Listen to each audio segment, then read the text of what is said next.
اللہ الرحمن الرحیم۔ السلام علیکم ورحمۃ اللہ وبرکاتہ۔ سامعین محترم، آپ رات کو نبی کریم صلی اللہ علیہ وآلہ وسلم کے آل پاک کے عظیم ہستیوں کا ذکر خیر عرض کیا تھا۔ ان عظیم ہستیوں میں سے ایک عظیم ہستی ہیں حضرت امام جعفر صادق رضی اللہ تعالیٰ عنہ کے لخت جگر جناب امام موسیٰ کاظم رضی اللہ تعالیٰ عنہ۔ آپ کی جو سن ولادت ہے وہ مدینہ منورہ میں مقام ابوا پر ہوئی اور 124 ہجری میں۔ اس میں تقریباً 20 کے قریب اقوال بیان کیے علماء نے۔ بعض کہتے ہیں 127 ہے، بعض کہتے ہیں 128 ہے، بعض کہتے ہیں 129 ہے، تقریباً 20 کے قریب اقوال ہیں آپ کی ولادت باصادت کے حوالے سے۔ برکیف 124 بھی ہے، 123 بھی ہے، 126 بھی ہے، 129 بھی ہے، 28 بھی ہے وغیرہ۔ آپ رضی اللہ تعالیٰ عنہ جس طرح کہ آپ کے گھرانے کا معمول رہا ہے، محبوب علیہ الصلوۃ والسلام کے جو عظیم شہزادے جتنے بھی گزرے ہیں، وہ امام محمد باقر ہوں، امام زین العابدین ہوں، تو یہ سارے شہزادے اسلام میں ہر لحاظ سے اللہ تعالیٰ نے انہیں بلندیاں عطا فرمائی ہیں۔ وہ علم ہو، وہ عمل ہو، وہ تقویٰ ہو، وہ کسی بھی لحاظ سے آپ ان کے پہلو کو پڑھیں تو عقل حیران ہو جاتی ہے کہ یہ رسول اللہ صلی اللہ علیہ وسلم کے شہزادوں کو اللہ تعالیٰ نے کتنا بلندیاں اور عظمتیں عطا فرمائی تھیں۔ اسی طرح حضرت امام موسیٰ کاظم رضی اللہ تعالیٰ عنہ اپنے والد محترم کے نقش قدم پر چلتے ہوئے آپ علم کے اندر بھی بے مثال تھے اور تقویٰ میں بھی بے مثال تھے، اور آپ کے ساتھ جو ایک لقب جو ہے وہ لگتا ہے وہ ہے حضرت امام موسیٰ کاظم۔ کاظم کے حوالے سے قرآن کریم نے 4 سپارے میں اللہ فرمایا ہے الذین ينفقون فی السراء والضراء والکاظمین الغیظ والعافین عن الناس۔ کاظم کہتے ہیں غصے کو پی جانے والے کو، اور جناب امام موسیٰ کاظم رضی اللہ تعالیٰ عنہ یہ وہ عظیم شخصیت تھے کہ جن کا غصے کو کنٹرول کر جانا اور پی جانا، بڑی بڑی باتوں کو اللہ رسول کے لیے معاف کر دینا اور غصے کو پی جانا، کنٹرول کرنا آپ کے حوالے سے مشہور تھا۔ اگرچہ بعض علماء نے وفور علم یعنی علم کے وافر ہونے کی بنیاد پر بھی آپ کو لفظ کاظم کا لفظ بولا ہے، لیکن علماء نے اس کی علماء نے اس کی تردید کی ہے کہ علم کے ماہر کو، علم کے سمندر کو جب وہ کاظم نہیں کہا جاتا۔ جو حقیقت ہے وہ یہی ہے کہ حضرت امام موسیٰ کاظم رضی اللہ تعالیٰ عنہ کو اس وجہ سے کاظم کہا جاتا ہے، آپ بڑی بڑی باتوں کو اللہ رسول کے لیے معاف کر دینے والے اور غصے کو پی جانے والے تھے۔ نبی کریم صلی اللہ علیہ وسلم کے ارشاد گرامی ہمارے سامنے موجود ہے۔ محمد علیہ السلام فرماتے ہیں پہلوان وہ نہیں ہوتا کہ جو میدان میں پچھاڑ دے، کسی کو شکست دے دے، بلکہ میرے نبی فرماتے ہیں پہلوان تو وہ ہوتا ہے کہ جو غصے کے وقت اپنے آپ کو کنٹرول میں رکھے۔ دیکھیں آج کے اس پرفتن دور میں ہمیں جو ایک چیز نظر آتی ہے، اکثر احباب جب غصہ کرتے ہیں تو غصہ آؤٹ آف کنٹرول ہو جاتا ہے، یعنی ان سے کنٹرول نہیں ہوتا، حتیٰ کہ ان کو بعض کا جتنا غصہ آ جاتا ہے کہ والدین کی عظمتوں کا بھی انہیں پاس نہیں رہتا ہے کہ میں غصہ جو کر رہا ہوں میری والدہ محترمہ سامنے ہیں یا میرے والد صاحب ہیں یا بڑے بھائی ہیں، تو ایسا نہیں ہونا چاہیے۔ بلکہ نبی علیہ السلام فرماتے ہیں کہ مرد مجاہد وہی ہے کہ جو شخص ایک غصے کے وقت اپنے آپ کو کنٹرول میں رکھے، اور یہ وصف میرے پاک محمد علیہ السلام کے عظیم شہزادے جناب امام موسیٰ کاظم رضی اللہ تعالیٰ عنہ میں بدرجہ اتم تھا، اور آپ جو ہے وہ صدیوں سے آپ کے نام نامی اسم گرامی کے ساتھ جو ہے وہ لفظ کاظم لگتا رہا ہے، اور اب بھی آپ موسیٰ کاظم کے نام سے مشہور ہیں۔ اگرچہ حضرت امام ذہبی رحمۃ اللہ تعالیٰ علیہ نے تاریخ الاسلام میں، اور اسی طرح امام مزی رضی اللہ تعالیٰ عنہ نے اپنی کتاب تہذیب الکمال کے اندر یہ لکھا ہے، وہ فرماتے ہیں کہ آپ کا جو لقب ہے جو لوگوں مشہور تھا وہ تھا عبد صالح کے نام سے۔ آپ جو ہے وہ عبد صالح کے نام سے مشہور تھے کہ آپ اتنے نیک تھے کہ آپ کا یہ لقب پڑ گیا کہ اگر کسی نے عبد صالح دیکھنا ہو وہ جناب امام موسیٰ کاظم کو دیکھ لیں۔ لیکن اس کے ساتھ ساتھ پھر آہستہ آہستہ آپ پر یہ وصف غالب آ گیا، جس طرح امام محمد باقر رضی اللہ تعالیٰ عنہ کا نام جو ہے وہ اگرچہ محمد تھا، مگر وہ کثرت علم کی بنیاد پر وہ اتنے علوم کے ماہر تھے، اللہ نے انہیں اتنے علوم عطا فرمائے تھے کہ آپ باقر کہلانے لگے، یعنی باقر کہتے ہیں جو علم کا سمندر ہو۔ تو اس حوالے سے اسی طرح حضرت امام موسیٰ کاظم رضی اللہ تعالیٰ عنہ کو جو لقب تھا وہ تھا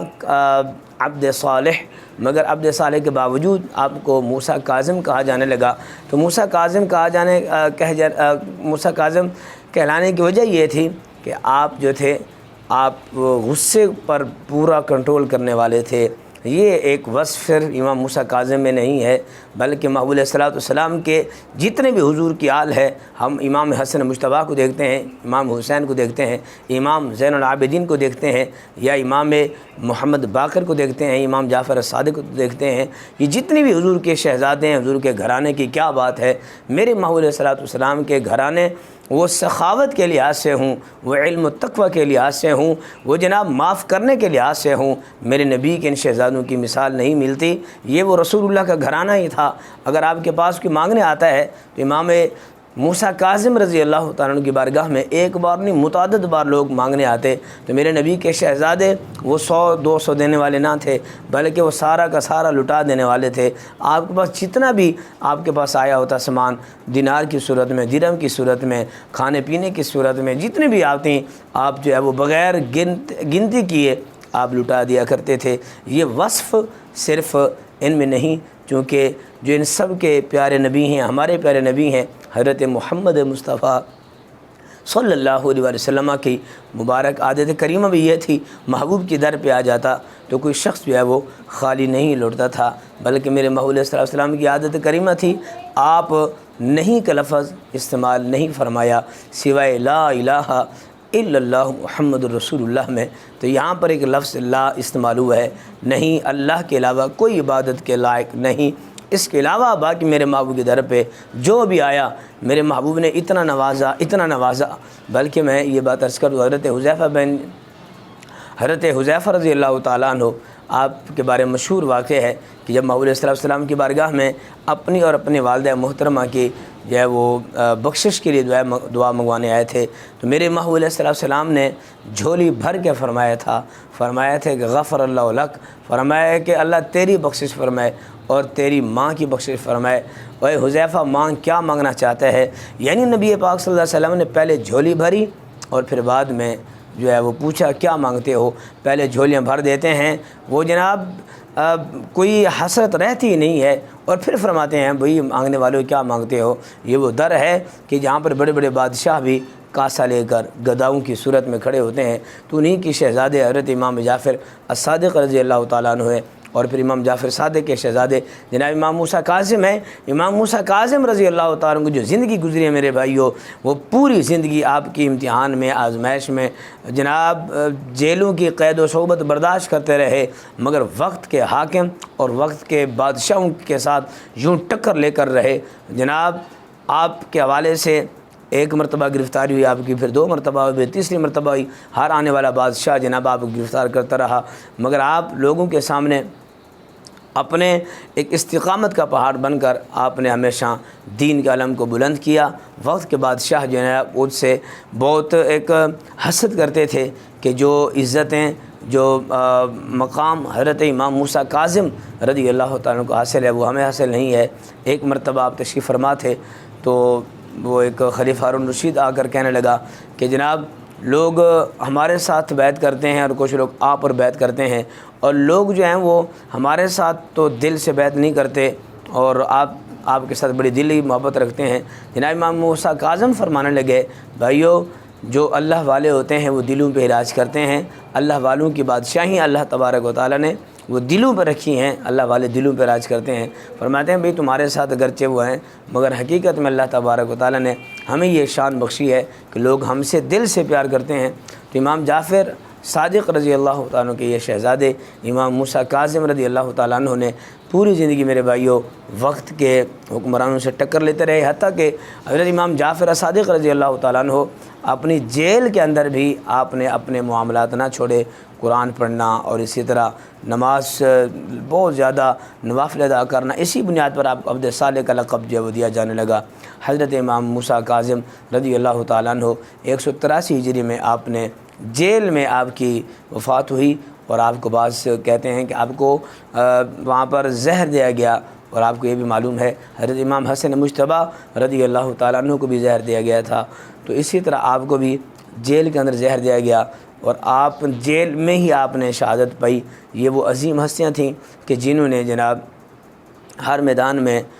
دین اسلام کے علم کو بلند کیا، اور کسی بھی وقت کے بادشاہ سے جناب مرعوب نہیں ہوئے، بلکہ ٹکر لے کر رہے۔ اور وہ جو نبیوں کا سلسلہ ہوتا ہے جناب وقت کے بادشاہ سے ٹکر لے کر بھی جو ہے وہ اپنے اللہ تعالیٰ کی توحید اور اللہ تعالیٰ کے دیے ہوئے پیغامات کو جناب عام کرتے ہیں، وہ کسی بادشاہ کو خاطر میں نہیں لاتے۔ یہی وصف اللہ تبارک و تعالیٰ نے میرے نبی کی آل کو عطا فرمایا، جس طرح کہ حضرت امام حسین رضی اللہ تعالیٰ عنہ نے اپنا مبارک ہاتھ یزید کے ہاتھ میں نہیں دیا تھا، فرمایا کہ یزید حسین کا سر تو کٹ سکتا ہے مگر اپنے پاک ہاتھ کو میں تیرے ناپاک ہاتھ پر نہیں دے سکتا۔ یہی وصف جو ہے وہ میرے پاک نبی کے شہزادوں میں حضرت امام جعفر صادق میں بھی تھا، امام موسیٰ کاظم میں بھی تھا، اور مزید جو آپ حضرات کو بیان کریں گے امام رضا ہے، امام تقی ہیں، امام نقی۔ یقین کیجئے جب ان حضرات کی ہم زندگی پڑھتے ہیں، حالات زندگیاں پڑھتے ہیں تو بڑی حیرت ہوتی ہے، کیا وہ عظیم شہزادے تھے، اللہ نے کیا ان کو بلندیاں عطا فرمائی تھیں۔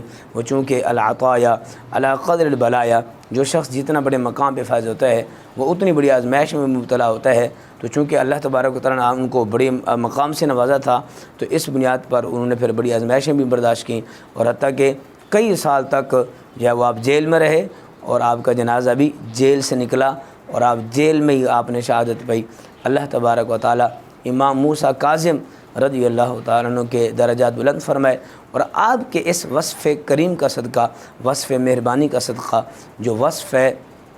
کاظم والا،